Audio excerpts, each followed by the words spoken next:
last 2 months of his life, Dr. King faced the idea that civil rights alone could not solve the problem of poverty. He roamed the South, trying to gain support for Poor People's Campaign. Its goals: full employment, a guaranteed income, and decent housing for every American. The campaign would recruit among all races, bring them to Washington, force the government to respond, a nonviolent army of the poor. All working together to solve the problem of poverty. We're tired of working full-time jobs for part-time income, and we are tired of not being able to find work. And it didn't cost the nation 1 penny to integrate lunch counters.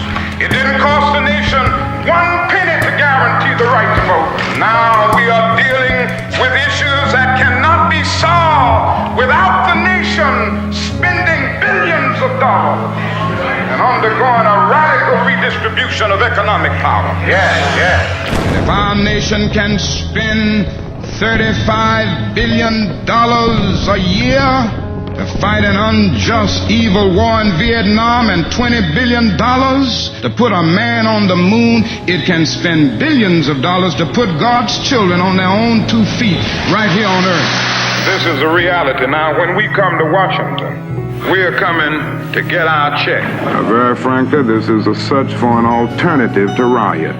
The riot is the language of the unheard. And what is it that America has failed to hear? It has failed to hear that the promises of freedom and justice have not been met. All we say to America is be true to what you said on paper. We hold these truths to be self-evident, that all men are created equal, that they are endowed by their Creator with certain inalienable rights, that among these are life, liberty, and the pursuit of happiness. But if a man doesn't have a job or an income, he has neither life nor liberty and the possibility for the pursuit of happiness. He merely exists. We are demanding an emergency program to provide employment for everyone in need of a job, or if a work program is impractical, a guaranteed annual income at levels that sustain life in decent circumstances. This is a new beginning on the economic front. The Poor People's Campaign was about economics. What happened to that whole movement? It's almost as if it disappeared. Wait a minute. It didn't disappear. You might forget Martin Luther King was assassinated in April. The Poor People's Campaign was supposed to go to Washington in April.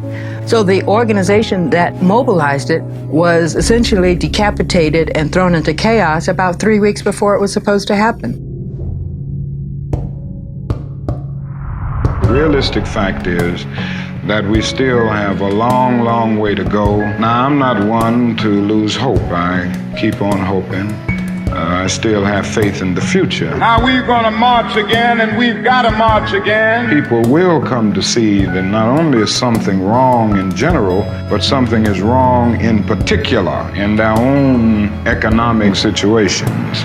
Constantly trying to make ends meet, but because of either no job or a job that is so economically unprofitable that the person can't make ends meet. And I think they see all of these things, and more they are coming to see them.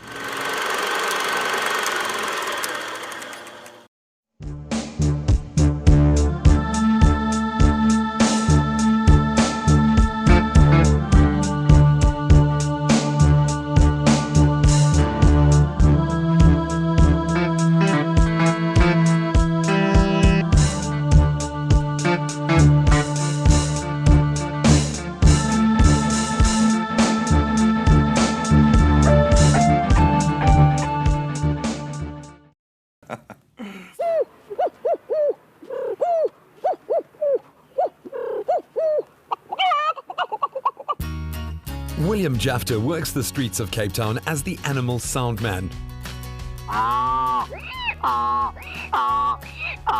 With an incredible repertoire of animal mimicry, William makes money by performing his animal sounds to the delight and sometimes shock of passing tourists and locals.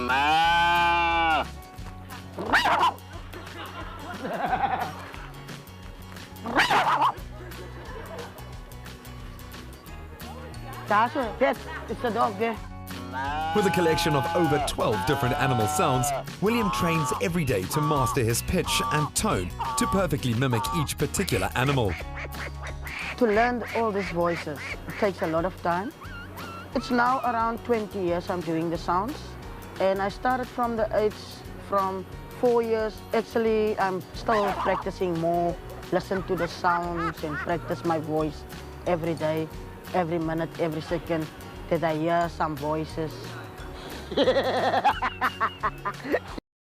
It's my feel-good breakfast show. Well, I think one man who might be appearing on the internet pretty soon if people start looking out for him on the streets. He is truly incredible to see and hear. You actually can't believe what your eyes are seeing. This gentleman is starting to break all of the rules in terms of what a human can do with their mouth. It is the guy who makes the animal calls like no other. He can probably communicate with about 16 different species now. Take a look. Having grown up amongst the farmlands of Paarl, William has been fascinated by the calls animals make from a young age. And while his sounds are nearly perfect, the question is, can William also talk to animals? She wants to leave her husband because of hearing my sexy voice.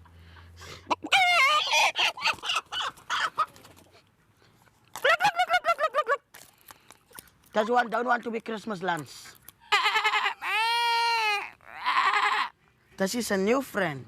She is overjoyed to meet me for the first time.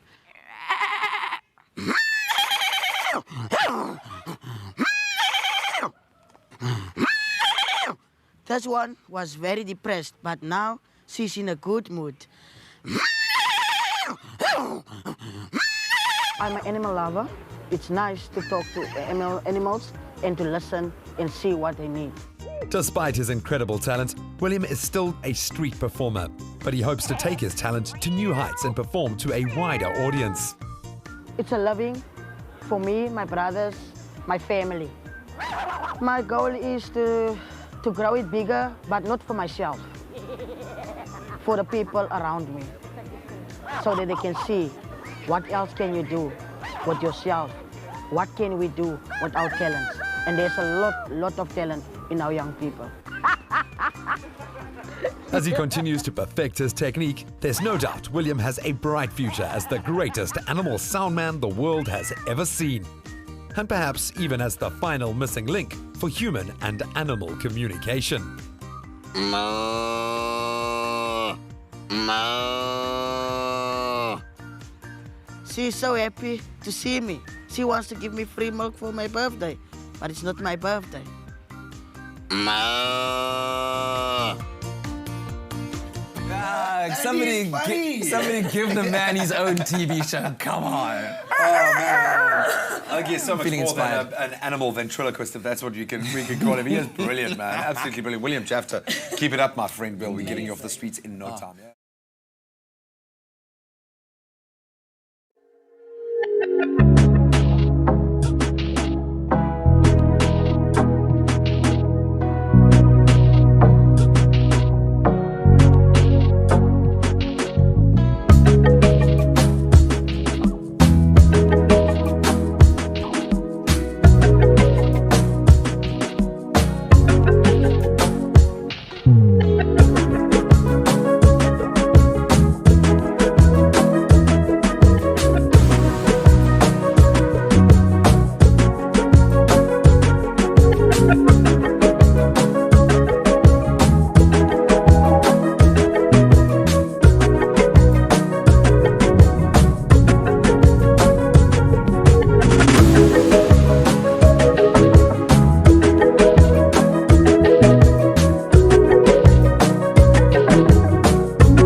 Welcome again, brothers and sisters and cousins of the other races who support our struggle for economic independence. My name is Neville Farkey, and I am the coordinator of the Black Economic Network channel This is video number 18, in which the feature segments are about Dr. Martin Luther King to celebrate his birthday, and specifically about the Poor People's Campaign that he led or started to lead before he was assassinated.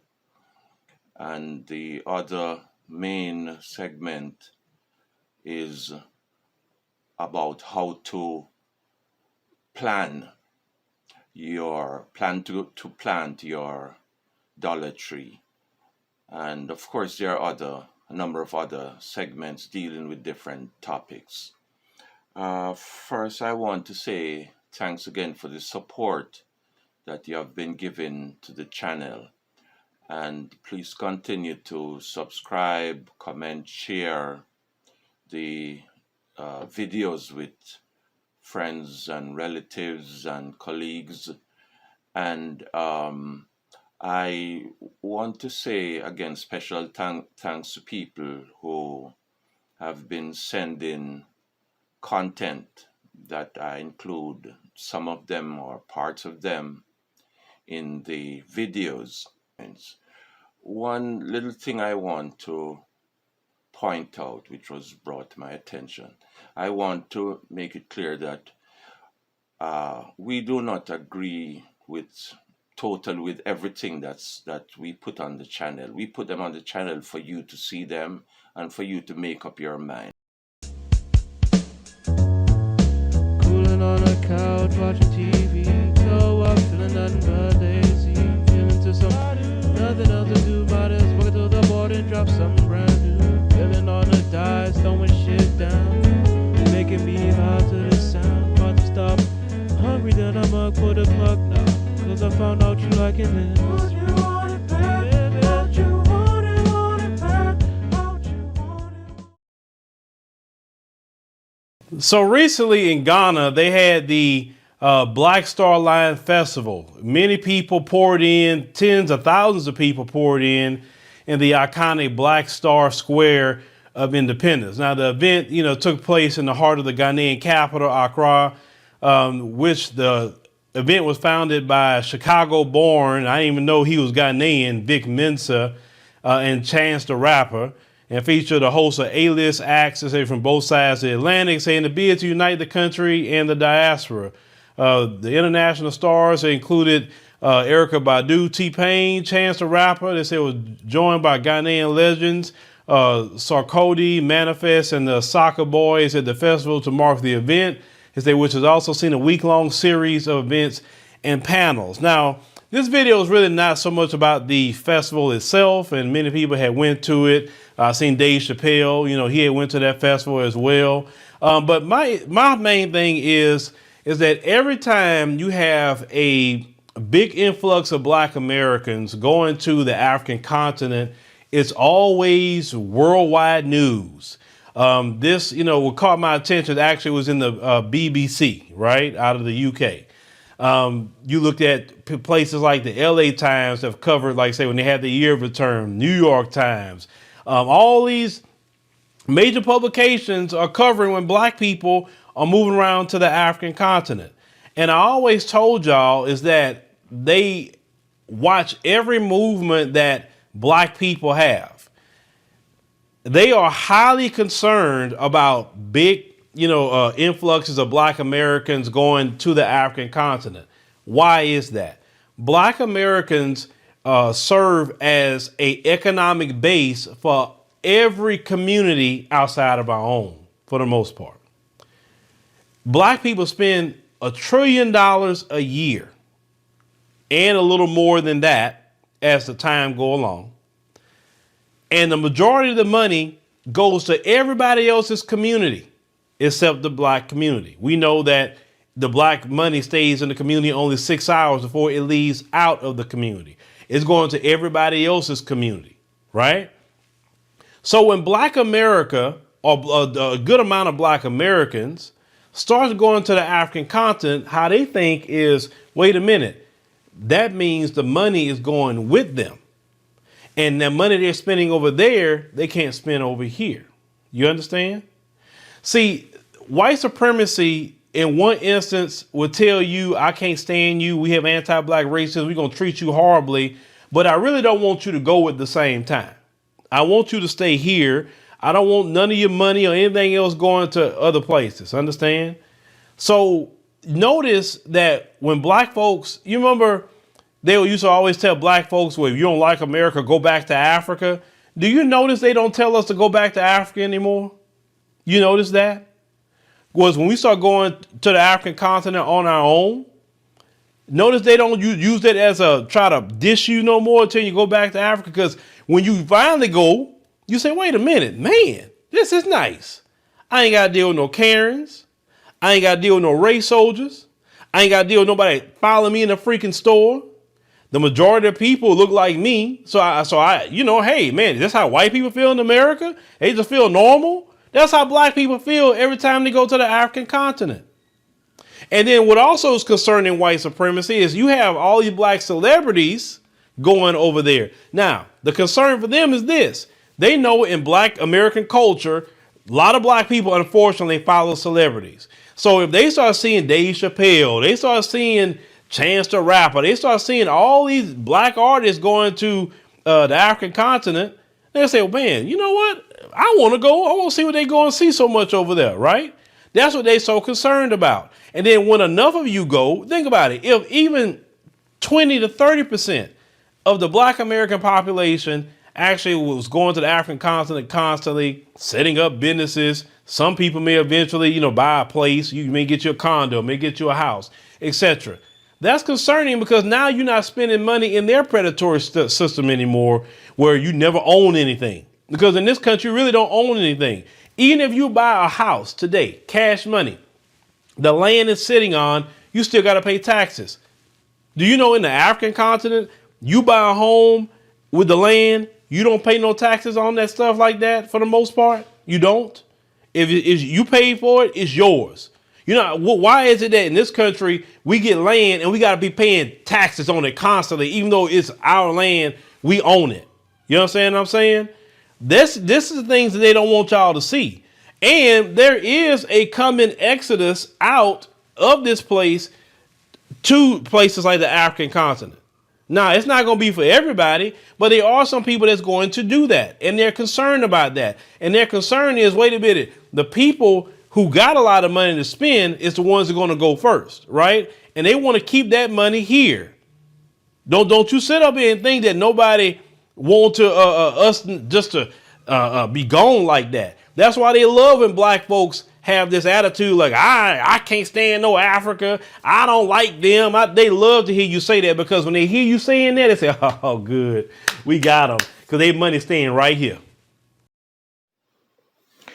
Remember to like this video, subscribe to the channel, and share it with your contacts. Thank you.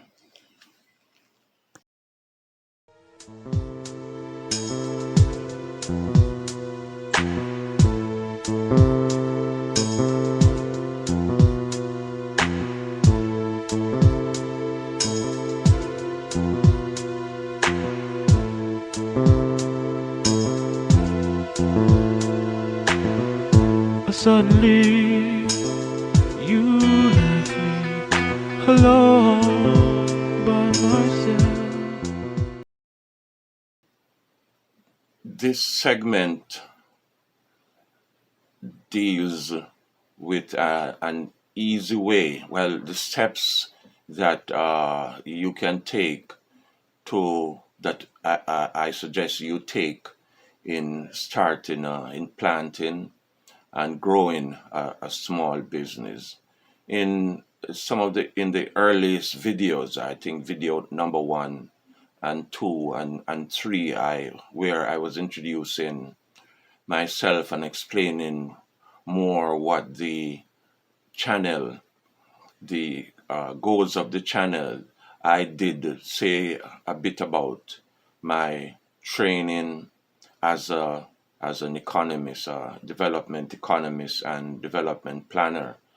and my work experience in preparing development plans and business plans and that kind of thing, in addition to my practical experience growing up in business and having my own business and so on, which I dealt with to some extent in the early videos 1, 2, and 3, where I introduced myself a bit, although I don't necessarily like to go into details and talk about myself.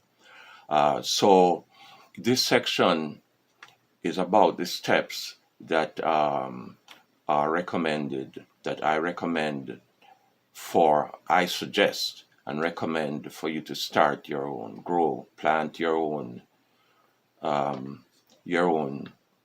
Dollar Tree, your own small business, and particularly suggested easy way to plan your business. Planning is very important, but you don't need small business doesn't need a sophisticated feasibility studies and all of these things that are sometimes recommended by other people and agencies. The people who start businesses, small businesses in the black community, the other races, they don't do any sophisticated planning. I'm pretty sure of that. And it's important to have a plan, a simple plan, but not complicated and spend a lot of money and so on preparing this plan. I will also read the notes that are included in the section, because I include notes so you can read them, and especially if you have a smart TV where the text is bigger than on a phone. I'm reading the notes as I read things before, because the text would be too small on a phone for you to be able to read it. So I will read the notes so you can follow along. But if you have a smart TV, the best thing to watch these videos is to go online and log on to YouTube and search for Black Economic Network channel. YouTube, search for Black Economic Network channel, and you will see most of the videos that we have online. Okay.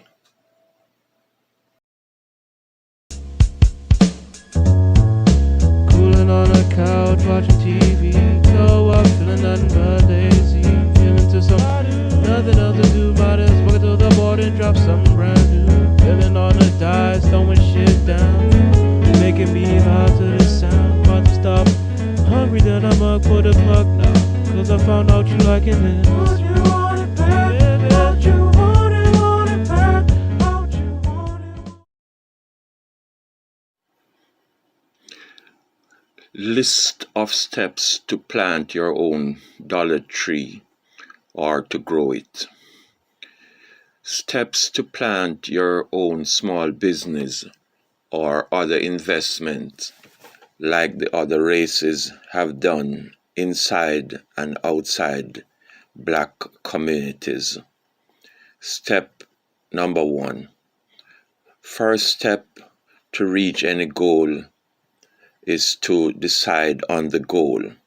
So the first step to plant and grow more black business is to set it as an economic priority. If you don't know the business you would like to start, a good idea is to consider your hobbies that others are likely to demand, or a problem you have that is not easy to find help to solve it.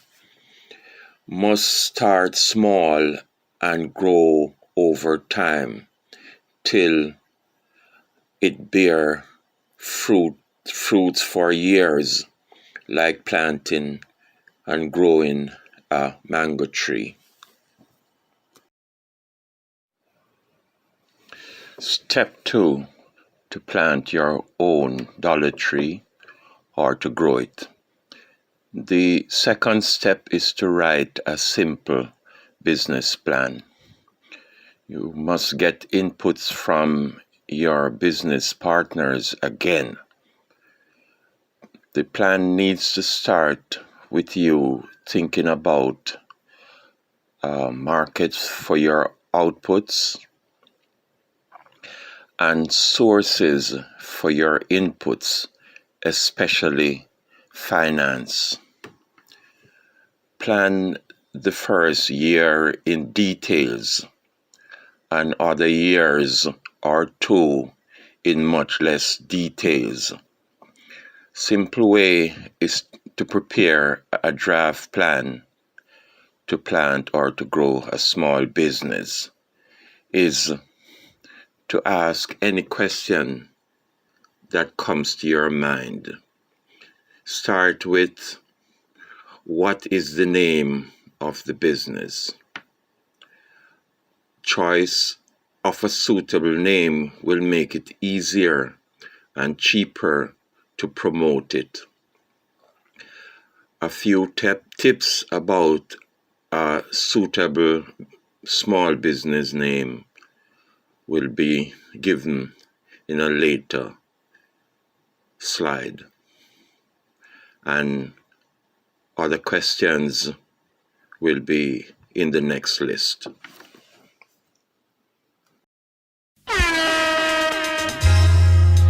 Well then, I grade.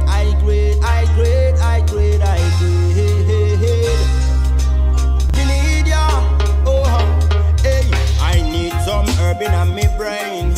So bring the medication for my brain to heal the whole of the nation from the pain and break up all the circles and the chains. I need some meditation in my brain. So bring the medication for my brain to heal the whole of the nation from the pain. Break up all the circles and the chain. Hey, no, this could never be no man killer. Good for my head, so me call it as the man killer. When me ill, you know me never need a painkiller. It's quite exciting, me call it as the man chiller.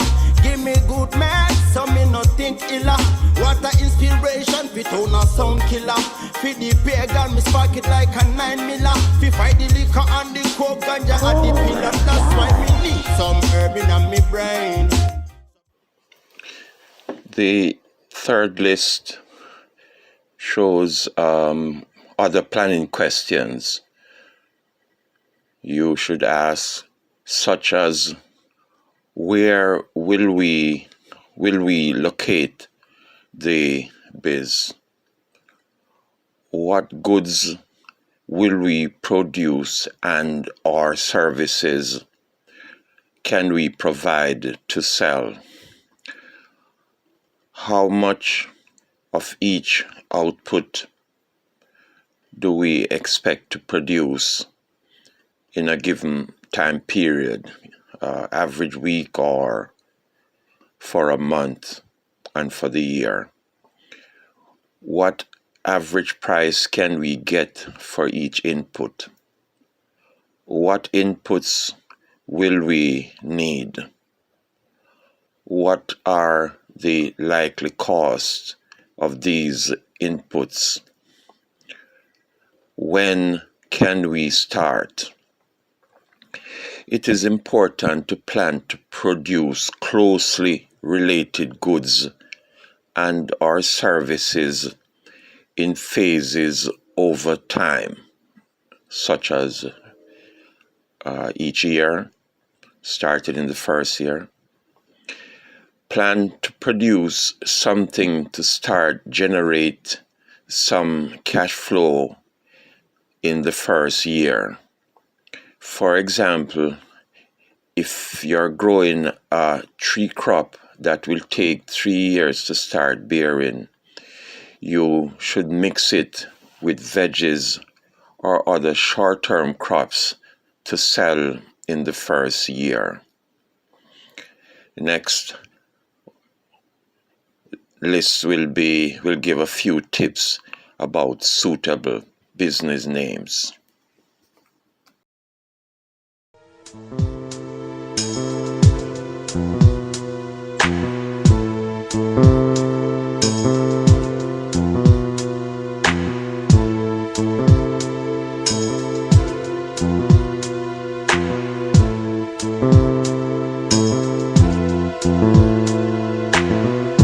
Suddenly, you left me alone by myself.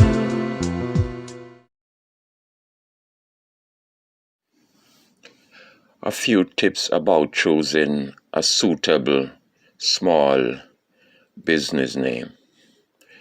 Use a name close to the top of the alphabet so your business will get put close to the top of any list. Don't include your name or family's name unless the name is well known, because it will be more difficult to sell the business if you decide to do that later. Make the name short, but don't use one word for the name. Add one or two other words, including the kind of business and its location. For example, Caribbean Restaurant of Petersburg, not Petersburg Caribbean Restaurant, which would put it further in an alphabetical listing.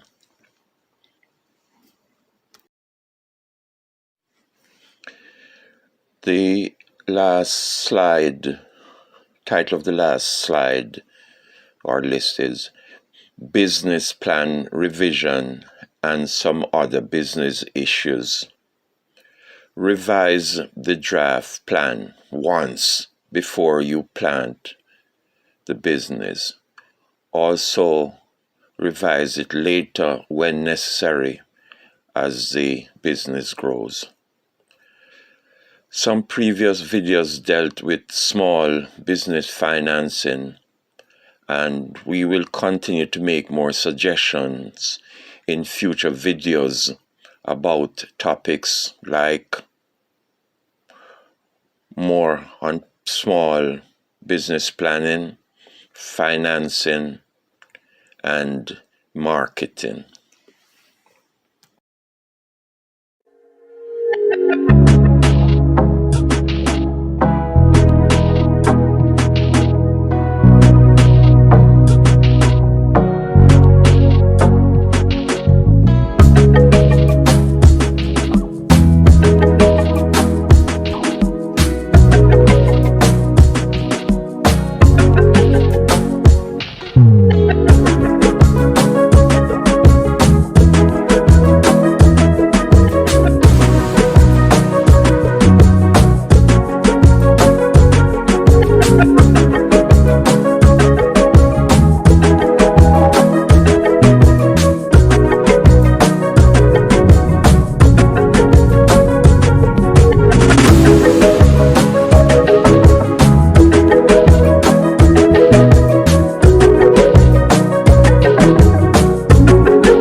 Remember to like this video, subscribe to the channel, and share it with your contacts. Thank you.